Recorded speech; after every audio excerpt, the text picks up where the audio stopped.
Assalamualaikum warahmatullahi wabarakatuh. Kami dari kelompok 1 akan mempresentasikan hasil diskusi kelompok kami yang terdiri dari Maulana Jody Listiawan, Novisana Inaba, Ika Pujaningrum, Randiko Harfandi, Arsita Safitri, Hana Fikriatus S. Kami akan mempresentasikan Sosiologi Ibnu Khaldun bab kedua.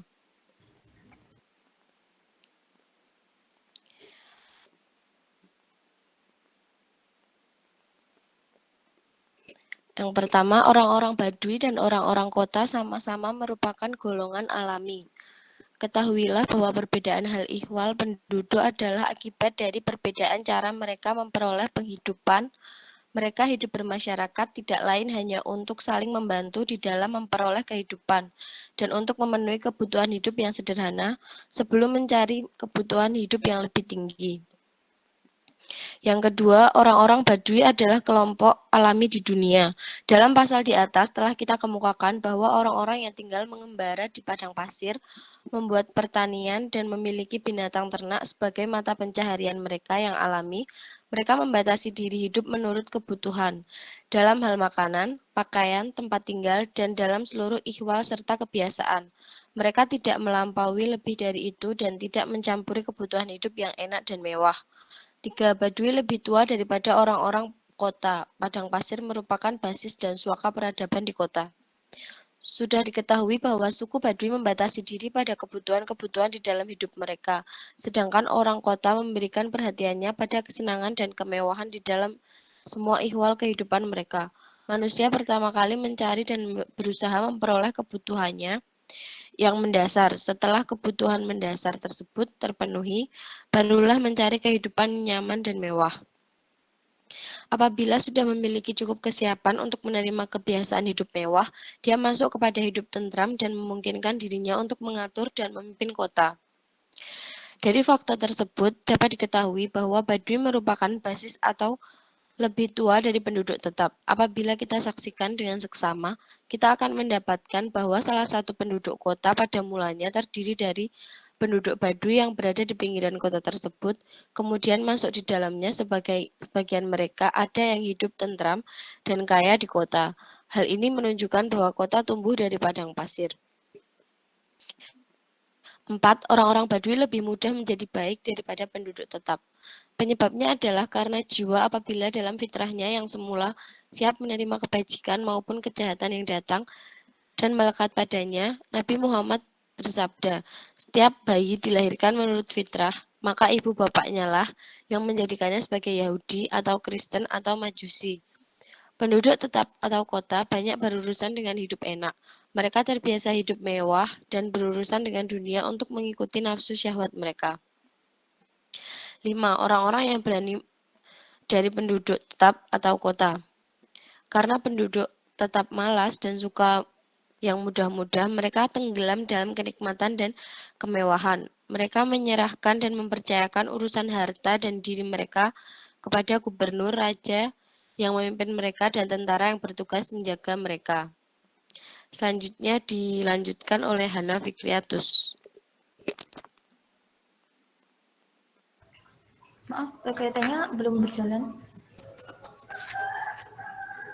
Keenam, kepercayaan penduduk tetap terhadap hukum merusak keteguhan jiwa dan kemampuan mengadakan perlawanan yang ada pada diri mereka. Di sini dijelaskan apabila kekuasaan itu ramah tamah dan adil, dan orang-orang yang berada di bawahnya tidak merasa tertekan oleh hukum dan pembatasan, mereka akan terpimpin oleh keberanian yang ada dalam diri mereka. Mereka puas dengan tidak adanya kekuatan apapun yang membatasi. Kepercayaan diri menjadi suatu sifat bagi mereka. Dan apabila kekuasaan dengan hukum-hukumnya merupakan satu kekuatan yang dipaksakan dan intimidasi, maka kekuasaan itu akan merusak kepercayaan dan menghilangkan kemampuan bertahan yang ada dalam diri sebagai akibat dari kemalasan yang ada di dalam jiwa yang tertekan. Bila hukum-hukum itu dipaksakan bersama penyiksa-penyiksaan, maka ia akan menghapus keteguhan jiwa itu.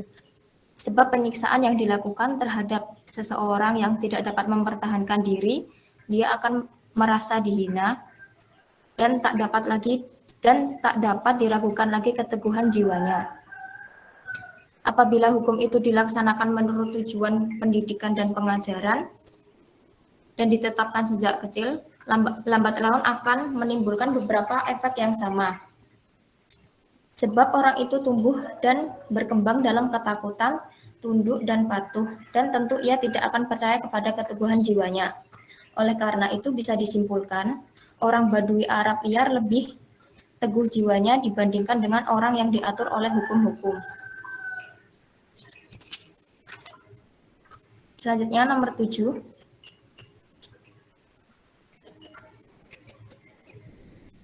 Hanya suku-suku yang terikat oleh solidaritas sosial yang dapat hidup di padang pasir. Di kalangan suku-suku Badui, pengaruh wibawa datang dari para syekh dan pemuka suku. Hal itu disebabkan karena dalam diri rakyat terdapat rasa hormat dan penghargaan terhadap para syekh dan pemuka suku. Kampung-kampung suku Badui dijaga dari serangan musuh yang datang dari luar dengan satu pasukan yang terdiri dari pemuda gagah dan berani. Stamina mereka, pembendungan dan penjagaan yang mereka lakukan baru akan berhasil apabila mereka terdiri dari satu ikatan solidaritas sosial dan satu keturunan. Stamina mereka akan semakin kuat dan mereka tambah disegani apabila masing-masing individu cinta kasih pada keluarga dan merasa bahwa kelompoknya lebih penting dari apapun. Kasih sayang dan cinta pada keluarga, sedarah, dan sekerabat adalah watak manusia yang dianugerahkan Allah ke dalam kalbu hamba-hambanya. Sifat ini menimbulkan rasa bantu-membantu dan gotong royong, dan memperbesar rasa takut dalam diri musuh. Lalu selanjutnya yang ke-8, solidaritas sosial hanyalah didapati pada golongan yang dihubungkan oleh pertalian darah atau pertalian lain yang mempunyai arti sama. Hal ini disebabkan karena pertalian darah mempunyai kekuatan mengikat pada kebanyakan umat manusia yang membuat mereka itu ikut merasa tiap kesakitan yang menimpa kaumnya. Orang membenci penindasan terhadap kaumnya dan dorongan untuk menolak musibah yang mungkin menimpa kaumnya. Apabila tingkat kekeluargaan antara dua orang yang membantu itu dekat sekali, maka jelaslah bahwa ikatan darah sesuai dengan buktinya dan membawa kepada solidaritas yang sesungguhnya. Lalu yang ke-9, kebersihan keturunan hanyalah terdapat pada orang-orang Arab padang pasir yang liar dan golongan umat manusia yang semacam itu. Penyebabnya adalah karena hidup yang berat, keadaan yang sulit, dan alam sekitarnya yang menarik dan menekan umat manusia sedemikian rupa. Syah dan padang pasir adalah tempat kediaman yang berat dan penuh kelaparan. Tempat orang menyesuaikan alam dan budi lakunya dari keturunan-keturunan. Orang lain pastilah tidak akan mencoba masuk ke padang pasir atau hidup dengan bangsa pengembara dan ikut merasakan nasib mereka. Seperti contohnya, kaum Quraisy, Kinanah, Sakif, Banu Asad, dan Huzail. Selanjutnya akan dilanjutkan oleh Mas Maulana Jodi.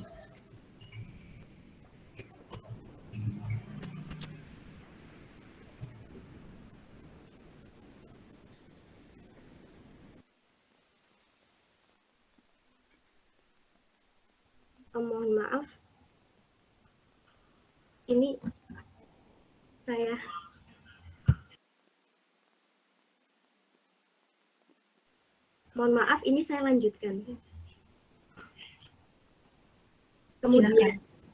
Kemudian yang 10, bagaimana keturunan bercampur aduk. Yang pertama, orang yang berasal dari satu keturunan akan jatuh ke keturunan yang lain apabila ia merasa lebih baik berada dalam kesatuan mereka. Yang kedua, perasaan sesekutu.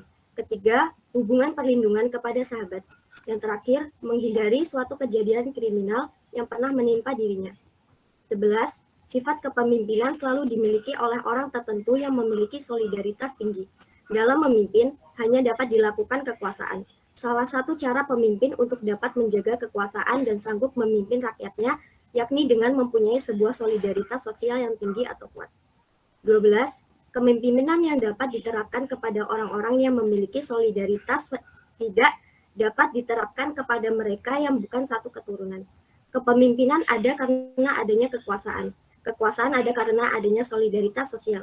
Karena solidaritas yang kuat terdapat kepada mereka yang memiliki keturunan yang kuat dan tidak hilang solidaritasnya.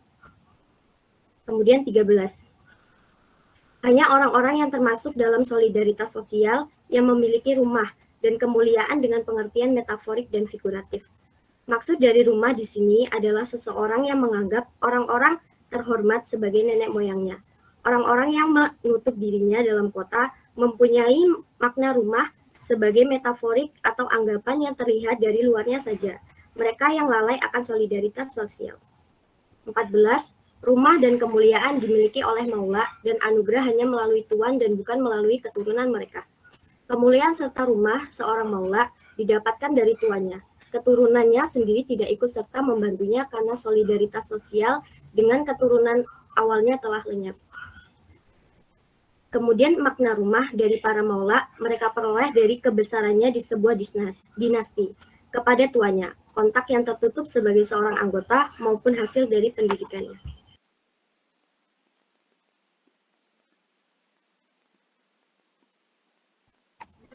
Yang selanjutnya dilanjutkan oleh Mas Jody.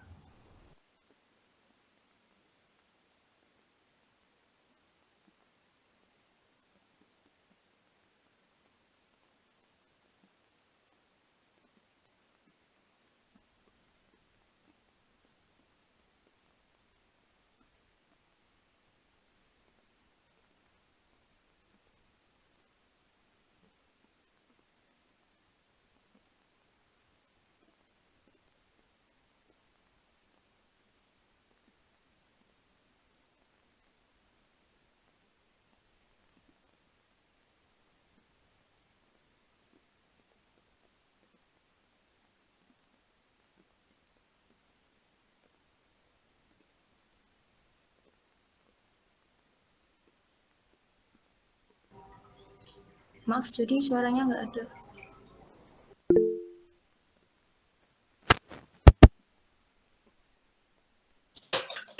Pada suaranya, Bu.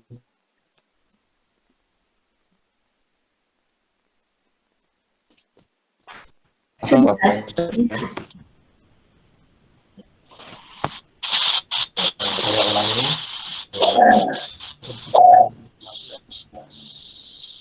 Khaldun mengatakan bahwa prestis ataupun martabat yang suatu atau solidaritas ini hanya mampu bertahan dalam 4 generasi saja. Awalnya generasi pertama sebagai generasi pembangun ini mengetahui apa yang akan ia bangun dan ia akan berusaha semaksimal mungkin untuk mempertahankan bangunannya itu. Kemudian akan berlanjut pada generasi kedua. Generasi kedua ini lahir dan masih memiliki kontak yang erat dari generasi pertama sehingga ia belajar secara langsung tentang apa yang dibangun oleh generasi pertama. Namun pada dasarnya generasi kedua ini masih di bawah dari generasi pertama karena studi secara aplikasi ini lebih baik daripada studi secara teoritis. Yang ketiga adalah terkait dengan generasi ketiga. Generasi ketiga ini penuh dengan peniruan ataupun taklid karena generasi tiga ini bisa saja tidak berhubungan langsung dengan generasi pertama. Dan pada kualitasnya generasi tiga ini akan lebih rendah daripada generasi kedua karena tidak melakukan ijtihad. Dia hanya melakukan taklid saja atau peniruan saja. Dan pada akhirnya adalah pada generasi keempat. Generasi keempat ini adalah generasi penghancur, di mana dia merasa bahwa apa yang selama ini sudah dibangun pada keturunannya ini tidak dilakukan ataupun tidak dibuat berdasarkan dengan usaha ataupun dengan pekerjaan-pekerjaan yang ada sebabnya, melainkan hanya berdasarkan dengan keturunan saja.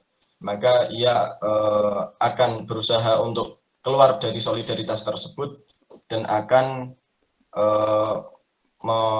mendirikan solidaritas yang baru. Karena ia yakin bahwa dengan jalur keturunannya itu, ia sudah ditakdirkan untuk menerima kepatuhan dari solidaritas kepemimpinannya, solidaritas dari anggota-anggotanya. dan pada akhirnya anggota-anggotanya yang tunduk pada generasi keempat ini karena dihinakan, ia kemudian beralih kepada cabang-cabang keturunan yang lainnya, sehingga akan lahir dari rumah-rumah yang baru, dari silsilah yang baru sebagai prestis yang baru. Dan selanjutnya adalah 16, bangsa liar lebih mampu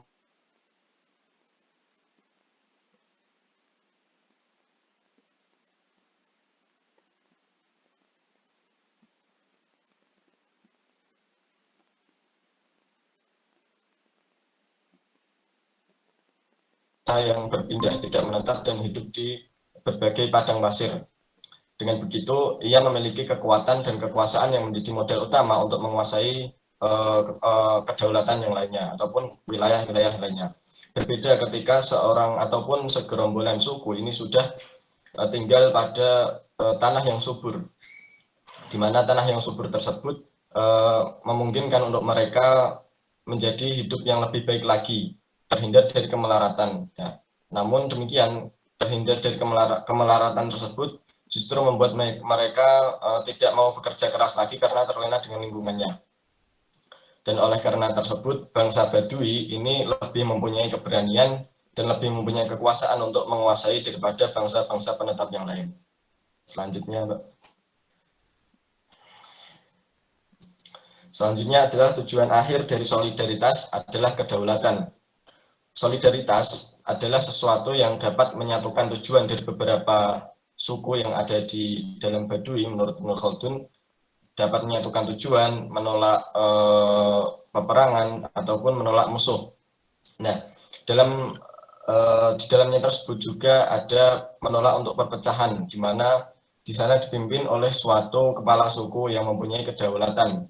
Nah, kedaulatan ini adalah hak atau wewenang yang dapat digunakan untuk dapat mencegah berbagai pertikaian dengan alat-alat pemerintahan. Kemudian solidaritas ini pada awalnya adalah sedikit, namun dalam satu suku adalah beberapa solidaritas. Nah, solidaritas ini ada suku-suku yang ada solidaritas yang lebih mendominasi, sehingga ada satu solidaritas yang memimpin dari solidaritas yang lain. Sebagai sebuah naluri manusia, ketika solidaritas itu tumbuh berkembang, maka mereka akan mencoba untuk mengekspansi wilayah-wilayah yang ada di sekitarnya. Sehingga pada akhirnya solidaritas tersebut akan tumbuh besar dan dapat menyaingi kedaulatan negara yang sedang eksistensi pada waktu tersebut. Dan pada akhirnya solidaritas tersebut bisa menumbangkan negara-negara tersebut. Yang selanjutnya nomor 18 adalah rintangan jalan mencapai kedaulatan adalah kemewahan dan tenggelamnya suatu suku dalam hidup sejahtera. Rintangan pada solidaritas yang memiliki kekuatan dan jiwa yang sangat tinggi tentang kekerasan untuk merebut kewilayahan ini dapat saja sirna, yaitu apabila mereka mempunyai gaya hidup mewah yang diberikan oleh penguasa yang telah mereka bantu untuk dalam pemerintahannya. Karena apa? Karena kemewahan ini akan melunturkan solidaritas dan akan menggoyahkan tentang dengan tekad-tekad yang mereka pegang sebelumnya terkait dengan pembenahan wilayah dan sebagainya. Dan nomor 19 adalah tunduk dan patuh pada orang lain yang kadang terdapat dalam suatu suku merupakan penghalang untuk mencapai kedaulatan. Nah, pada nomor 19 ini, ketundukan menghancurkan solidaritas dan kekerasannya. Namun menurut Ibnu Khaldun lebih baik kalah dalam berperang daripada menyerah sama sekali.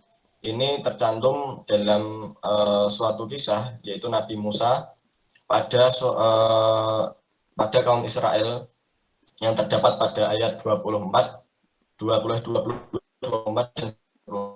Ketika itu Nabi Musa memerintahkan untuk kaum Israel berpindah ke Syria karena menurut firman Tuhan mereka akan dapat menguasainya. Tapi karena mereka sudah tidak memiliki solidaritas yang kuat dan merasa rendah diri dan hina, mereka kemudian tidak menuruti apa yang dikatakan oleh perintah Nabi Musa. Dan justru mereka mengusir Nabi Musa dan tanpa adanya optimisme yang melawan untuk Syria tersebut untuk hilang dari wilayahnya, sebagaimana yang telah tercantumkan dalam Al-Quran. Dalam hal ini, suku-suku yang ada di Israel telah kehilangan solidaritasnya karena mereka merasa lemah dan hina. Salah satunya juga adalah karena kepatuhan dengan membayar pajak dan membayar pungutan uang. Karena dengan begitu mereka akan menaruhkan harga diri mereka dengan membayar pajak dan membayar upeti-upeti kepada pemerintahan yang berkuasa.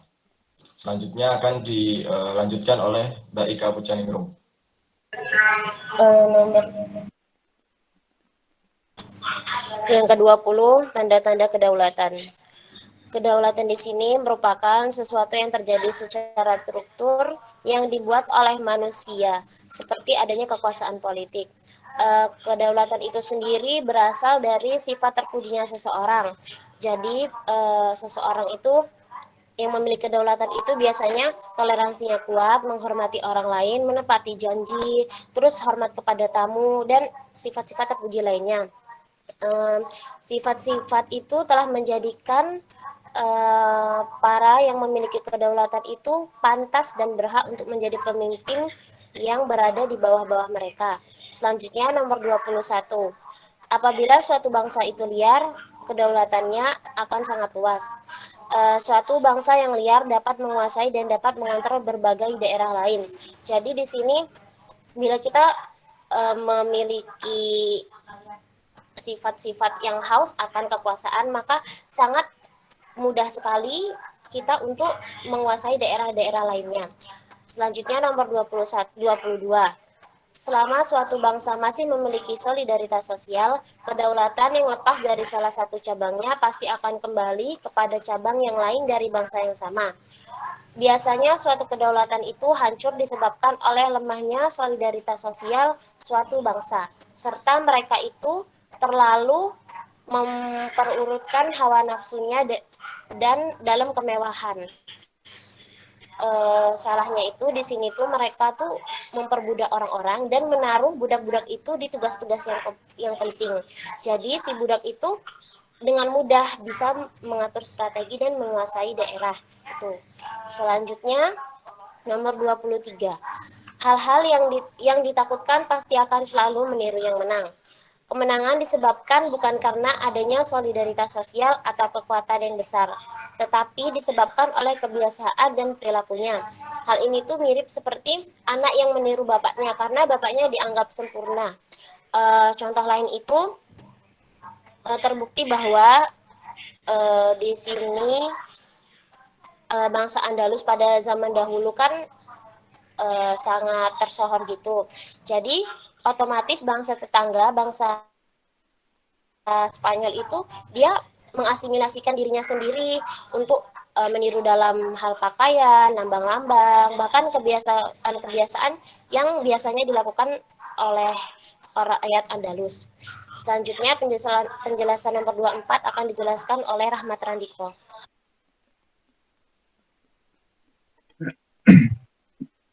Bangsa yang dikalahkan berada di bawah kekuasaan lain atau cepat lenyap. Sebagai contoh, bangsa Persia yang dulunya terkenal dengan kebesarannya dan yang memenuhi dunia pada saat itu setelah tunduk dengan bangsa Arab, mereka hanya tinggal beberapa orang saja. Hal ini terjadi bukan karena kezaliman semata, melainkan karena kehilangan kontrol terhadap pekerjaan mereka sendiri dan menjadi alat orang lain. Yang ke-25, orang-orang Baduy hanya dapat menguasai daerah datar. Orang-orang Baduy sebenarnya orang yang tidak suka menerobos bukit-bukit atau menempuh kesukaran dan kebahayaan. Yang ke-26, tempat-tempat yang dikalahkan orang-orang Baduy cepat hancur. Hal tersebut disebabkan oleh orang Baduy bangsa yang liar dan penuh dengan kebiasaan yang liar. Watak yang merampas apa yang menjadi punya orang lain menjadikan rezeki mereka terdapat di bawah panah mereka. Slide selanjutnya.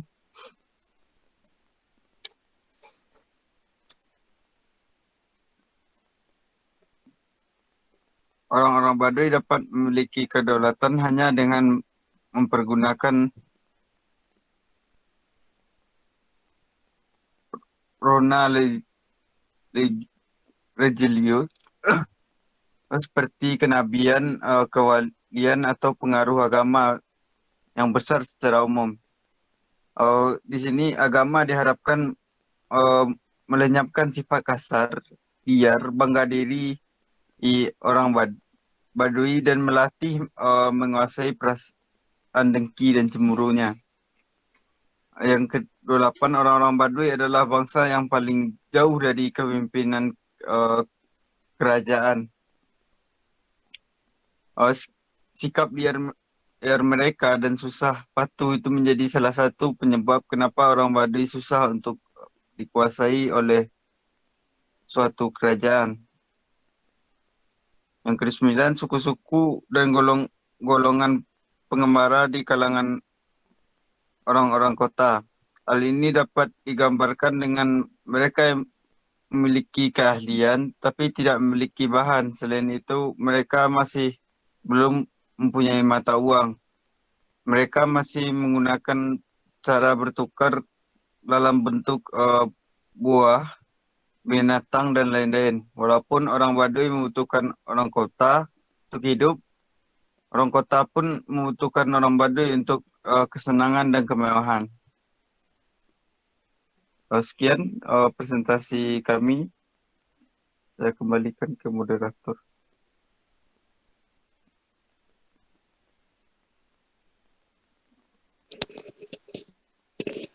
Ya, demikian presentasi kelompok kami. Apabila ada pertanyaan, boleh langsung disampaikan.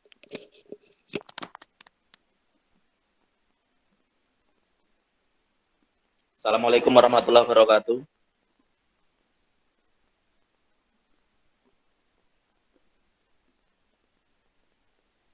Waalaikumsalam. Izin bertanya, Mbak, Mas. Jadi hanya suku yang memiliki solidaritas yang dapat hidup di padang pasir. Nah, seperti itu. Jadi bagaimana jika seorang itu yang individualis, contohnya itu, contoh gampangnya, kalau di padang pasir itu kan menemukan sebuah air ya. Air itu sangat berguna lah. Bagaimana nanti kalau dibagi ke orang-orang kan cepat habis. Nah, itu tolong dijelaskan ya kalau bagaimana kalau yang solidaritas sosial itu dapat memberikan kehidupan. Terima kasih.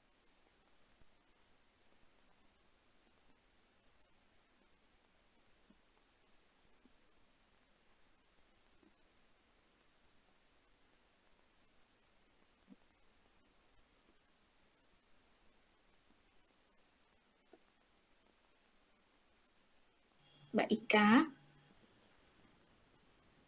Suara saya terdengar ya? Saya kok nggak dengar suara apa-apa? Halo? Terdengar, Bu. Silahkan, mau ditanggapi dulu atau mau mau ditampung dulu pertanyaannya? Mungkin pertanyaannya mau ditampung dulu. Yang lainnya ada yang ingin bertanya, silahkan. Izin bertanya, teman-teman.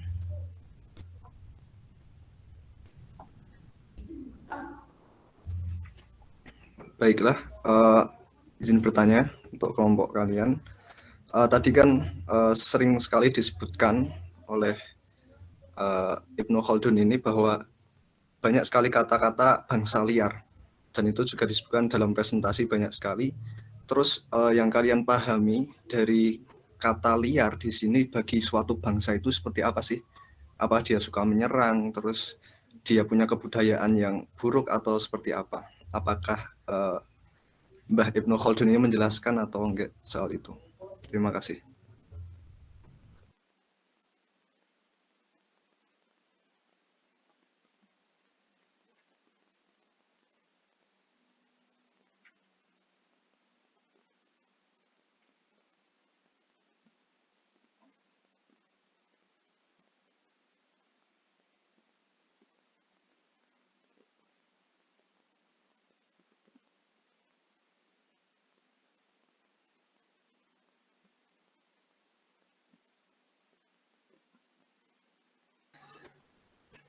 Oke.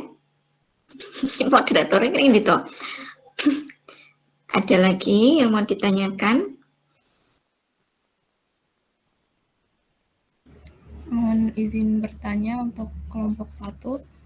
Mohon maaf, saya mengajukan 2 pertanyaan. Yang pertama, terkait kepercayaan penduduk terhadap hukum itu dapat merusak keteguhan jiwa. Nah, keteguhan jiwa yang seperti apa itu menurut kalian itu gimana? Nah, terus yang kedua, menyambung dari pertanyaan Mas Nadif Haq tadi, yang terkait bangsa liar. Nah, orang-orang Bedui kan itu termasuknya kalau di awal-awal itu termasuk bangsa yang masih alami atau masih dia mau belusukan gitulah ya. Nah, tetapi di nomor berapa ya? Itu mereka hanya dapat menguasai yang tanah yang datar karena tidak suka untuk bukit-bukit. Nah, itu kan terlihat sangat kontras. Bagaimana tanggapan karena hal ini bisa terjadi?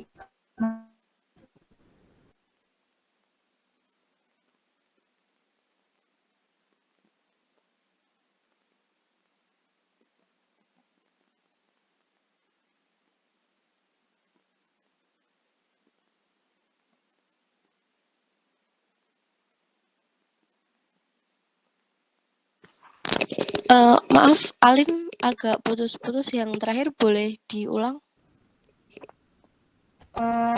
Yang tadi meneruskan pertanyaan dari Mas Nadif, apakah suara saya udah terdengar?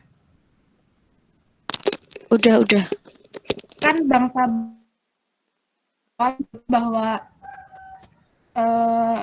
bangsa Baduy itu bangsa yang alami, yang lihat mereka mau mengembara ke berbagai tempat. Nah, tapi di dalamnya di terakhir-akhiran itu kayak mereka bilang orang Baduy itu nggak mau bisanya tempat-tempat yang datar karena nggak mau mendapat bayau dan lain-lain. Dan bukankah hal itu sangat kontras? Terus pendapat kalian tentang hal tersebut?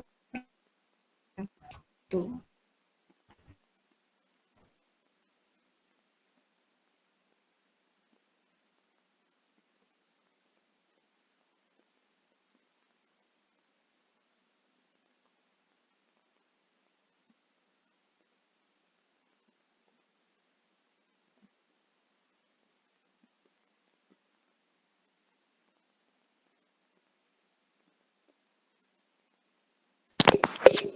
Mungkin ada pertanyaan lagi selanjutnya.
Sepertinya cukup itu dulu, Mas.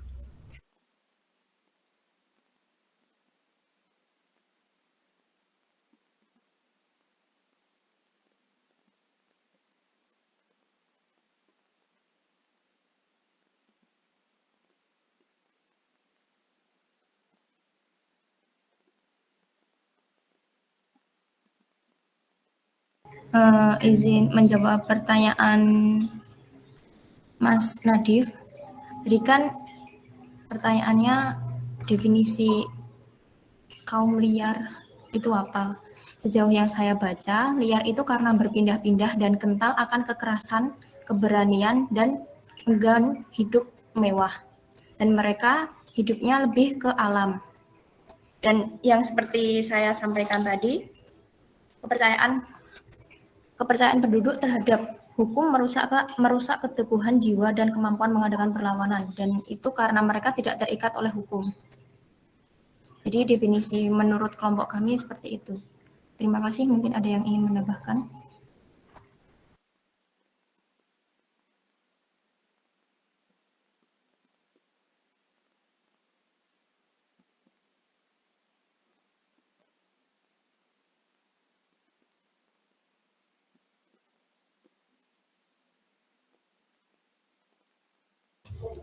Berarti kebebasan mereka dan tidak terikatnya mereka dengan hukum serta hidup bebas mereka itu yang membuat itu disebut liar ya. Betul, Mbak. Betul. Oke, terima kasih.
Saya akan mencoba menjawab pertanyaan dari Mas Teguh tadi. Yang pertanyaannya adalah bagaimana ketika seseorang atau individu yang dikatakan Mas Teguh ini dalam solidaritasnya di gurun pasir ini bersifat individualisme. Sebelumnya kita harus mengetahui apa sih yang dinamakan oleh solidaritas di sini dulu. Solidaritas ataupun asobiah yang ditekankan oleh Ibnu Khaldun adalah suatu kesadaran diri ataupun suatu kebersamaan, suatu keterikatan suatu kelompok yang didasarkan pada keturunan atau pertalian darah. Nah, sehingga apabila satu kelompok ini merasa terancam atau tersakiti, maka kelompok yang lain ini juga ikut merasakannya.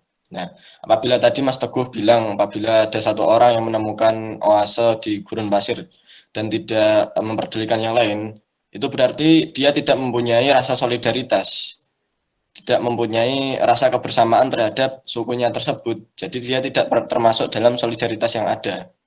Jadi solidaritas itu adalah terkait dengan kebersamaan, dengan suku, dengan solidaritas mencapai suatu tujuan, menghadapi rintangan itu secara bersama-sama berdasarkan dengan garis keturunan. Nah, apabila ada satu orang yang individualis, maka yaitu tidak termasuk dalam solidaritas. Menurut saya begitu. Silahkan Mas Teguh, apakah sudah cukup atau bagaimana? Ya, Mas, terima kasih.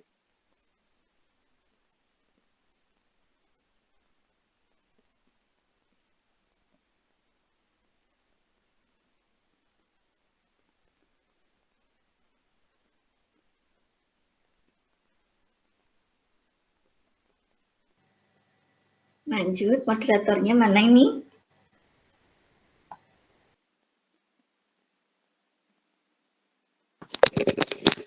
Untuk pertanyaan dari Alin, kelompok kami belum dapat menemukan jawabannya. Mungkin ada teman-teman di sini atau ibunya yang mau bantu menjawab. Makasih. Pertanyaannya apa ini? Saya tadi sempat apa? Tadi saya bertanya dua hal. Yang pertama itu terkait kan di awal-awal itu disebutkan bahwa kepercayaan penduduk terhadap hukum itu dapat merusak keteguhan jiwa. Nah, itu keteguhan jiwa yang bagaimana? Terus yang kedua, kan orang-orang Baduy itu termasuk orang-orang yang alami, mereka sangat liar karena suka mengembara dan lain-lain. Tapi di akhir-akhir itu terdapat penjelasan bahwa orang Baduy itu hanya dapat menguasai dataran gitu loh Bu, yang mana mereka itu katanya nggak mau bukit dan kayak nggak suka menghadapi kebayaan. Nah, bukankah hal tersebut itu merupakan suatu hal yang sangat kontras dan bagaimana penjelasannya? Terima kasih. Sebelum ke pertanyaan Alin, ada yang lain yang belum terjawab? Sudah, Bu. Sudah semua, Bu.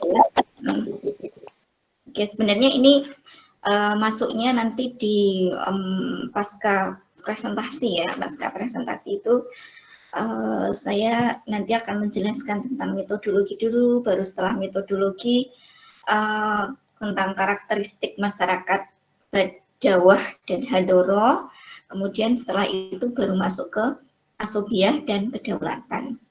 Tapi memang tadi presentasinya kelompok 1 menarik ya. Menarik itu maksudnya saya senang gitu. Kalian bisa membuat poin-poin penting ya. Kalian bisa membuat poin-poin penting yang memang itu adalah clue-nya gitu. Itu memang poinnya dari bab 2 ya. Termasuk bisa memancing pertanyaan yang memang seringkali dipertanyakan ya. Memang Ibnu Khaldun itu termasuk yang determinis ya. Determinis itu maksudnya adalah ketika ada suatu masalah, jawabannya itu adalah itu, gitu ya. Ada masalah apapun ABCD, biasanya mengarahnya adalah ke satu hal. Nah, misalnya masalah kekuasaan, masalah kedaulatan, masalah kepemimpinan itu atau konflik ya, biasanya akan selalu diarahkan Ibnu Khaldun ke Asobiah. Asobiah yang lemah atau kuat. Nah, ini nanti akan kita pelajari pelan-pelan ya. Ini yang penting kalian baca dulu, setelah baca nanti di pertemuan-pertemuan selanjutnya setelah kita presentasinya selesai, nanti baru saya sampaikan. Karena kalau saya ngasih materi Asobiah dulu sekarang gitu ya, nanti agak sedikit kurang runtut. Tapi tadi pertanyaan Alin tadi ya, pertanyaan Alin tadi karena relate dengan bab 2. Mengapa kok Ibnu Khaldun mengatakan bahwa hukum-hukum itu dapat merusak kekuatan jiwa suatu masyarakat ya. Sebenarnya Ibnu Khaldun banyak membicarakan ini di bab 3 atau bab 4 ya, saya lupa. Dan ini ada kaitannya dengan masyarakat kota, masyarakat Hadoro. Orang Badawah itu menggantungkan banyak kehidupannya kepada pemimpin religius di kelompoknya, ya. Nah, ini yang disebut salah satu ikatan pembentuk Asobiah. Tidak hanya di bab 2 mungkin kalian baru menemukan satu ikatan darah. Di bab yang lainnya nanti kalian akan bertemu dengan ikatan Asobiah itu dibentuk karena faktor kepemimpinan. Ada pemimpin religius di sana. Nanti di bab yang lain akan ketemu lagi unsur-unsur ikatan yang lain. Nah, karena salah satu unsur pengikat Asobiah pada masyarakat Badawah adalah pemimpin, ya. kepemimpinan religius khususnya adalah para wali, para syekh, ya. Maka mereka banyak menggantungkan faktor ekonomi, aspek keagamaan, aspek sosial, material itu kepada pemimpin kelompoknya. Nah, karena mereka banyak bergantung kepada pemimpin kelompoknya, hampir dipastikan dalam masyarakat Badawah itu tidak ada aturan-aturan, tidak ada hukum-hukum. Aturan atau hukum ini lebih banyak berada pada masyarakat kota, ya, karena masyarakat kota sudah sangat kompleks, ya. Nah, pada masyarakat desa, ya, hukum-hukum ini mereka hukum-hukum ini kenapa nggak ada? Karena rasa kebergantungan mereka kepada pemimpin kelompoknya. Ketika ingin bertanya masalah agama, tentang suatu problem keagamaan tertentu, mereka datang kepada pemimpinnya. Ketika mereka kekurangan material, kelompoknya terancam, pemimpin memegang peranan penting. Nah, maka salah satu ikatan asobia, pembentuk ikatan asobia itu diantaranya adalah material, ikatan material kebendaan, ya, di mana pemimpin, ya, menurut Ibnu Khaldun itu tidak hanya baik agamanya, kuat keturunannya, tetapi juga kaya. Karena apa? Karena dia akan menjadi semacam jaminan sosial bagi bagi masyarakat yang ia pimpin. Nah, maka mereka nggak ada hukum-hukum seperti halnya masyarakat kota, seperti halnya masyarakat modern seperti saat ini, ya. Kalau di kota, nah itu kehidupan mereka itu diatur oleh peraturan-peraturan, oleh hukum-hukum. Jadi kalau salah misalnya dalam agama, langsung dihukum, gitu ya, diberikan sanksi. Kalau berbuat berbuat onar misalnya, melakukan kriminalitas, ya, langsung diberikan sanksi. Ya kan, hukum itu kan selalu berbicara sanksi, ya. Kalau melanggar suatu aturan yang itu sudah ditetapkan oleh suatu negara, kan pasti kita akan diberikan sanksi. Nah, menurut Ibnu Khaldun, ini juga relate dengan bab 6, ya, tentang teori pendidikan Islam Ibnu Khaldun. Hukum-hukum seperti ini itu tidak banyak cukup efektif untuk membuat suatu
Aduh, bener. Eh, ibunya malah keluar lagi. Kayaknya cukup sekian presentasi dari kelompok kami. Terima kasih untuk pertanyaan-pertanyaannya. Assalamualaikum warahmatullahi wabarakatuh. Waalaikumsalam warahmatullahi wabarakatuh. Waalaikumsalam. Iki tenan. Selesai. Tanya ke grup dulu coba. Dicek dulu bukunya. Iya, jangan Ya, ibu kepikiran ini sama pertanyaan Alin tentang kekontrasan antara mereka yang liar Iya, dengan kan mereka jawabannya yang itu. takut bahaya. Ingat, suku Baduy adalah orang yang tinggal di padang pasir yang permukaannya cenderung datar.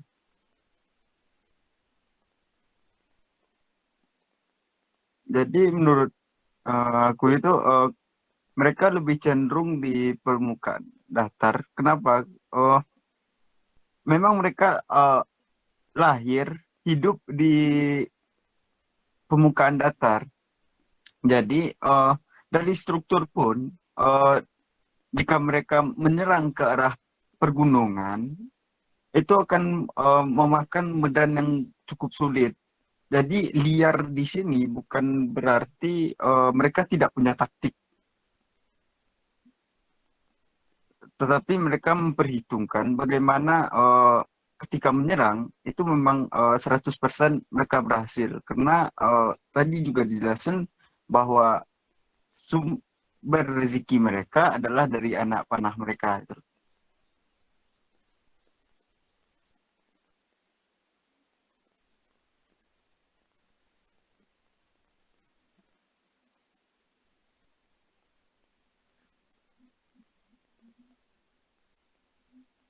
Oh, iya, iya. Oke, makasih Rahmat.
Bentar, Pak, cari tatakan.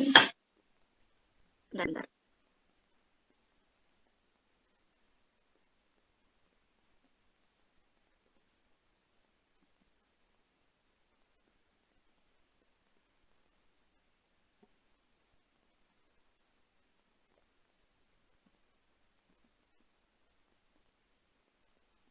Ini tadi saya sampai mana ya sebelum nge-live?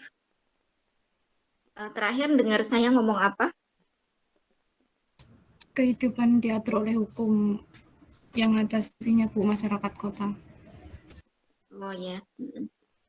Oke ya, sorry ya. Ini memang kalau pakai gimmick itu saya sering seperti itu. Terutama kalau pakai laptop. Sementara kalau pakai HP itu saya nggak bisa lihat semuanya ya, termasuk presentasinya agak kurang optimal. Entah kenapa, saya juga tidak paham. Ya, jadi saya terangkan ulang ya. Tadi sampai mana? Ya. Kalau orang kota itu mereka lebih banyak, sebentar ya.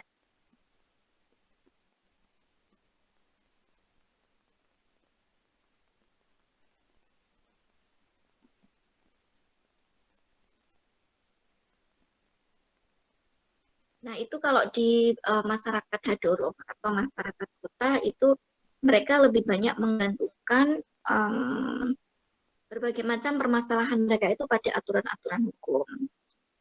Berbeda dengan masyarakat desa, saya nggak tahu apa tadi saya sudah, apa penjelasan saya sudah masuk ya tadi tentang orang-orang Badawah itu banyak menggantungkan kehidupan mereka itu kepada pemimpin kelompoknya yang juga sebagai pemimpin spiritualitas dan pemegang kendali atas material ya, kepemilikan material dalam suatu suku di Badawah ya.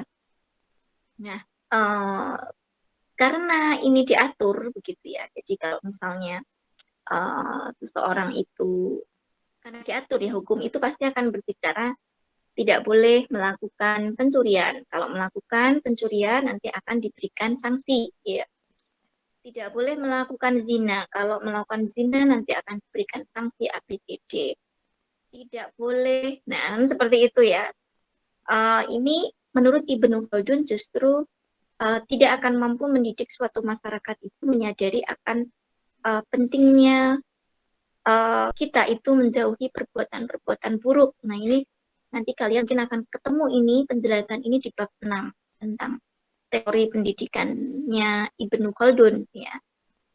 Nah, karena ini nggak akan efektif, maka ini tidak akan membuat individu itu menjadi lebih kuat begitu ya. Karena mereka melakukannya takut kena sanksi, takut kena hukum. Dan lebih berbahaya lagi adalah Ibnu Khaldun menjelaskan ketika kebergantungan pada hukum ini ada pada wilayah survivalitas. Ya, maksudnya ketika suatu kelompok, suatu masyarakat itu ada dalam kondisi bahaya, ya, menurut aturannya kan pasukan kerajaan akan melindungi negara. Nah, ini yang kemudian menjadikan masyarakat Hadoro itu menjadi lemah ya, karena ketika ada suatu serangan dari kelompok lain ya, mereka menggantungkan sepenuhnya itu kepada peraturan negara dan aparatus militer ya, ada militer. Sementara mereka sendiri tidak dikuatkan ya untuk seperti itu, untuk memiliki kemampuan mempertahankan diri. Maka mereka wajar ya, kata Ibnu Khaldun, orang-orang Hadoro itu mudah sekali ditaklukkan, apalagi dalam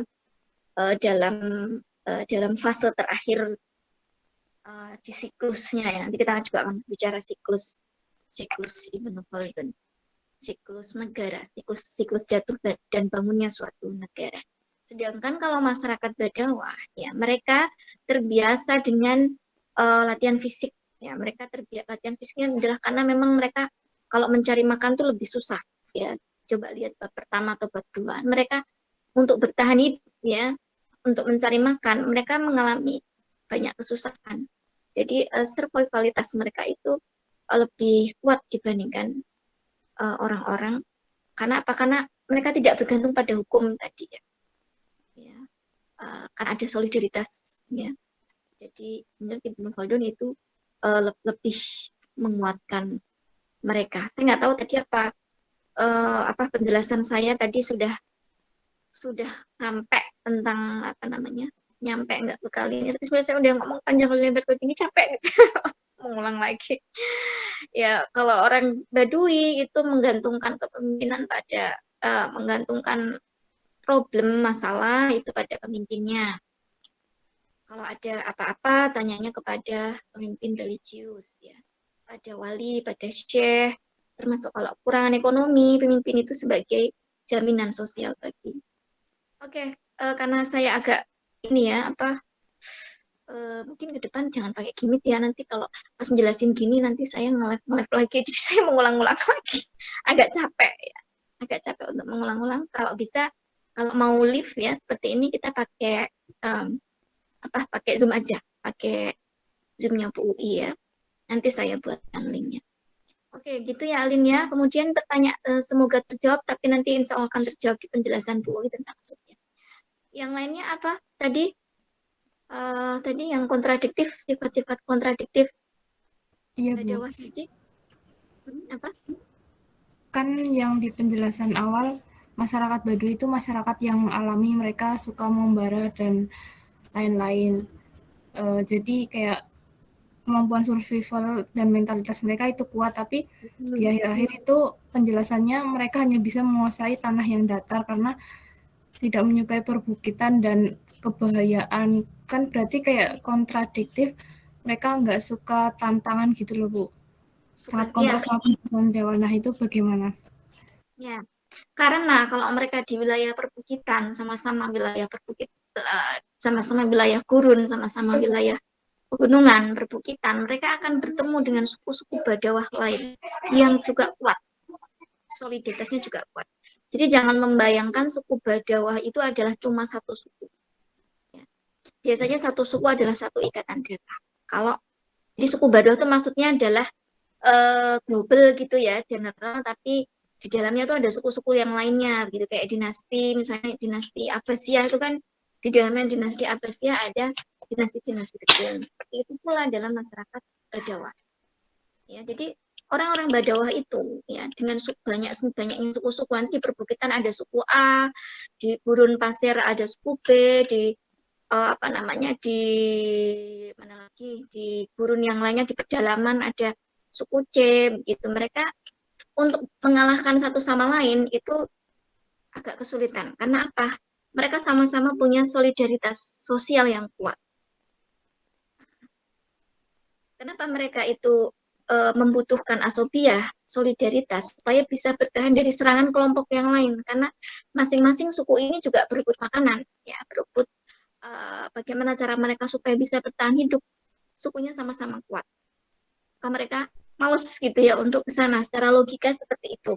Tapi Ibnu Khaldun tidak menjelaskan begitu ya, tapi di banyak kesempatan Ibnu Khaldun bercerita tentang bagaimana suku Badawah itu berkompetisi untuk mencari makanan, berkompetisi untuk mempertahankan hidup, bahkan terlibat konflik ya antar suku mereka sendiri. Karena mereka nggak suka. Nah, itu logikanya Bu I ya. Terus kenapa mereka kok bisa menguasai daratan? Daratan itu adalah wilayahnya masyarakat kota. Wilayahnya masyarakat Hadoroh. Kenapa kok masyarakat Hadoroh itu ada di daratan? Karena mereka nggak suka hidup di perbukitan. Hidup di perbukitan, gurun pasir, itu sesuatu yang sulit buat orang-orang Hadoroh. Maka mereka memilih daerah daratan. Nah, ketika suku Badawah ini, misalnya suku C yang ada di bukit atau di gurun pasir A gitu ya, turun nih ke daratan. Ya. Ini kata Ibnu Khaldun ya, bukan kata saya. Ketika mereka turun, mereka melihat kehidupan masyarakat Hadoroh yang apa? Yang mewah, yang memenuhi kebutuhan hidup itu gampang. Nah, kok beda ya sama aku ya? Kok kita itu mau cari makan aja harus berkompetisi dengan yang lain, harus ribut dengan suku yang lain, harus naik gunung, harus menghadapi berbagai macam rintangan. Tapi ini di daratan ini ya ada suku lain, ya orang kota. Ini kok enak banget ya mereka kehidupannya. Udah gitu dijagain sama militer, udah gitu mau apa aja itu tinggal ya kayak orang kota ya, mau makan tinggal yuk gitu ya, mau nyari pakaian yang jenis apa tinggal pesen online gitu ya, masyarakat kota kan seperti itu. Masyarakat Hadrohnya sana mungkin ya berbeda ya, mau pesen pakaian apa, ada perkakas, perabotan, itu kan kata Ibnu Khaldun, perkakas dapur itu kan sangat kompleks di masyarakat Hadroh. Orang-orang Badawah senang, ya, aduh, kok nyenengke ya, ayo kita kalahkan. Ya, wataknya suku Badawah itu kan memang mereka menaklukkan, suku penakluk. Ya. Ayo kita kalahkan. Mereka kepingin dengan kehidupan orang kota Hadroh. Kata Ibnu Khaldun, inilah saat suku Badawah yang tadinya kuat ketika menaklukkan Hadroh, maka mereka akan menemui kehancuran. Ini adalah awal suatu kedaulatan, awal berdirinya suatu kota, dan sekaligus perjalanan suku Badawah untuk menemui kehancurannya. Karena nanti dia akan jadi masyarakat kota. Gitu, Alin. Jadi ini masyarakat, kenapa kok daerah daratan masyarakat kota. Orang kota itu lebih mudah dikalahkan, terutama ketika mereka pada fase ketika asobiahnya sedang melemah. Nah, ini nanti relate dengan bab 3 dan bab 4 ya, tentang siklus sosial Ibnu Khaldun ya. Jadi memang kenapa kok saya itu memintanya ini presentasi dulu biar pemahaman kita utuh dulu, setelah itu baru saya kasih materi karena saling berkaitan satu sama lain, antara bab 2, 3, 4, 5, 6 itu saling terkait. Tapi intinya ya, pada intinya kenapa koor, jadi bukan karena ketidakkonsistenan, tapi karena sesama suku Badawah itu sulit mereka kalau saling mengalahkan. Ya, sama-sama kuat. Tapi ketika ke daratan, mereka mudah sekali untuk menaklukkan orang-orang kota. Kenapa mereka mudah menaklukkan orang-orang kota? Karena orang kota lemah. Nah, kata Ibnu Khaldun dulu ya, bukan kata saya. Bukan kata saya. Rusia dan Ukraina, coba gimana kalian melihatnya? Mana yang termasuk suku nih? Mana yang termasuk masyarakat tipikal ya? Tentu kita tidak bisa melihatnya secara physically ya. Ukraina itu berarti desa atau kota, ya Rusia itu berarti termasuk Badawah apa termasuk Hadroh gitu ya. Ini menarik ya, mencermati Ukraina, mencermati siapa, mencermati Rusia ya, kemudian mencermati coba masyarakat di Timur Tengah itu juga menarik untuk kita lihat dengan memakai perspektif suku Badawah dan suku Hadroh ya. Konfliknya Suriah dengan konfliknya siapa? Suriah sama siapa ya? Suriah itu sama siapa ya? Sesama Suriah ya kalau nggak salah. Nah, sesama Suriah. Yang kuat di Suriah itu adalah suku-suku pedalaman. Ya, ini kemarin saya baca di ada salah satu buku ya yang membahas tentang konflik Suriah.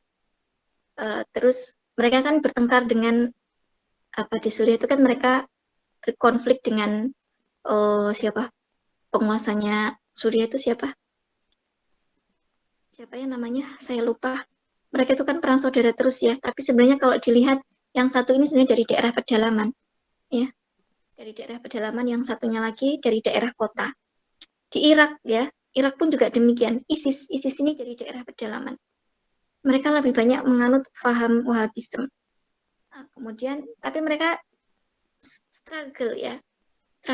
Jadi kalau kalian membaca rekomendasi buku dari Bu UI yang bahasa Inggris itu ya, bukunya Syed Farid Alatas, nanti kalian akan tahu bagaimana pengaplikasian masyarakat desa dan masyarakat kota ini dalam melihat radikalisme, dalam melihat konflik konflik dalam suatu negara ya. Menariknya termasuk Syed Farid Alatas berbicara tentang asal usul Wahhabisme. Asal usul Wahhabisme ini nantilah ya kita cerita di bab selanjutnya ya, nanti jadi panjang lebar Bu ya. Jadi panjang lebar. Oke. Ya, kenapa Wahhabisme itu muncul? Karena mereka berasal dari suku Badawah dalam tanda kutip ya, maksudnya tipikalnya ya, tapi bukan namanya itu suku Badawah, enggak, tapi tipikalnya itu mirip masyarakat Badawah. Abdul Wahab itu adalah salah satu pemimpin salah satu suku yang ada di Arab waktu itu ya. dan dia begitu dihormati ya. Oleh karenanya dia menjadi dia bisa membangun gerakan Wahabisme itu karena aspek solidaritas itu tadi. Makanya sekarang Wahabisme itu kan menjadi penguasa di Arab ya, menjadi isme atau ideologi yang banyak dianut oleh Arab Saudi. Saya tidak bisa mengatakan Wahabisme atau enggak gitu ya, tapi corak keagamaannya lebih mengarah ke sananya. Dan kita nggak bisa mengatakan itu radikal atau enggak, ekstrim atau enggak ya. Nah, karena perbedaan dalam suatu mazhab tertentu, ijtihad terhadap suatu kasus tertentu, itu tidak bisa disebut sebagai ekstrim atau enggak ekstrim ya, kalau menurut saya ya. Tapi hanya beda keyakinan saja. Tinggal bagaimana kita saling bertoleransi satu sama lain. Tapi ini ya sebenarnya menarik ya ngomongin masyarakat Badawah dengan masyarakat Hadoro ini. Ini sangat bisa kita kontekskan dalam masyarakat kontemporer ya. Dalam situasi sosiologis masyarakat kontemporer itu sangat bisa. Tapi kita nggak bisa saklek menerapkannya, misalnya kalau masyarakat desanya di Indonesia begini, masyarakat kotanya di Indonesia begini. Mungkin tidak seperti itu ya penerapannya nanti, tetapi lebih kepada karakternya saja, lebih kepada ciri-cirinya saja yang hampir mirip. Begitu. Termasuk bisa diterapkan dalam masyarakat industri. Ada satu artikel yang bicara tentang kenapa kok beberapa perusahaan teknologi itu hancur begitu ya, dan dikalahkan oleh yang baru. Ya. Itu penulisnya menggunakan pendekatan masyarakat Hadoro dan menggunakan pendekatan masyarakat Badawah. Sepertinya Bu sudah ngasih itu ya, referensi itu ya. Jadi diklik saja nanti di PDF atau PPT ya. Kemarin yang saya kasihkan, cari di internet, tinggal diunduh aja terus dibaca. Begitu ya. Alin cukup bisa menjawab ya, Alin ya. Oke, ya. Terima kasih. Kita bisa menjawab. Intinya itu ya. Intinya kenapa tadi kenapa hanya menguasai daratan, karena Hadoroh ada di daratan dan lebih mudah dikalahkan dibanding dengan suku-suku lain yang ada di perbukitan atau gunung. Ya, itu Dani Alin. Lanjut, ada pertanyaan yang lain? Ada yang nggak kejawab tadi? Tentang asubiyah tadi, solidaritas tadi? Ada yang belum kejawab? Halo? Dalam waktu 5 detik, silakan on cam. 5, 4, 3, 2, 1. Nah, kan aku nganggo gimitin datanya nih loh. Nah, aku nggak bisa ngeliatin semuanya, apakah on cam atau enggak, karena saya pakai HP. Kalau pakai laptop mungkin bisa ya, tapi laptop tuh langsung mati. Saya kalau ngomong pasti gangguannya seperti itu. Minta tolong nanti kalau pas presentasi pakai Zoom-nya Bu Uy aja ya. Ya, Bu Uy nanti saya kasih link atau pakai link yang biasanya saya tempelkan itu. Soalnya sering seperti ini, jadi saya tuh udah ngomong setengah jam ya, pernah ngomong setengah jam. Ternyata di grup pada rame karena saya nge-live. Jadi saya harus mengulang lagi. Oke, terima kasih. Ada lagi yang ingin ditanyakan, teman-teman? Cukup kelompok 1? Ya, kita berikan applause untuk kelompok 1 dengan emoticon apa aja lah, terserah. Ya, emoticonnya di mana ya kalau gini tuh? Gak ada emot ya? Ya udah, pakai raise hand aja. Ya, pakai raise hand. Ya, kita berikan applause dengan raise hand. Terima kasih kelompok 1 ya, keren. Saya senang ya. Saya senang karena berhasil mengambil poin-poin yang penting. Ya, karena biasanya tuh pada ngalor ngidul ya. Ngalor ngidul itu maksudnya semua tulisan di Mukodimah itu dipindahkan, disalin ke PPT. Itu agak jelimet ya. Tapi kalian bisa menarik poinnya dan dapat sekali menurut Bu Uy. Keren ya, bacaannya berarti bagus lanjutkan oleh kelompok 2 besok. Mudah-mudahan juga lebih bagus. Ya, terima kasih untuk kelompok 1, keren sekali nanti. Penjelasannya juga oke ya. Siapa tadi Jody, ya tadi juga improvisasinya bagus. Kemudian siapa lagi tadi ya? Ya, teman-teman yang lain ya. Terima kasih semuanya. Saya kira kita cukupkan sekian ya. Kalau tidak ada pertanyaan, pekan depan insya Allah kita akan ketemu lagi di presentasi kelompok 3. Kelompok 3 sudah siap ya? Sudah siap kelompok 3? Siapa? Alin ya? Atau siapa kelompok 3? Bukan. Ya. Tampaknya kalau online begini kita lebih interaktif ya. Semoga pekan depan itu masih daring nggak ya? Edarannya saya lupa. Ya, semoga sudah nggak daring ya, kita bisa ketemu luring. Terima kasih semuanya ya. Saya senang kelompok 1 sebenarnya.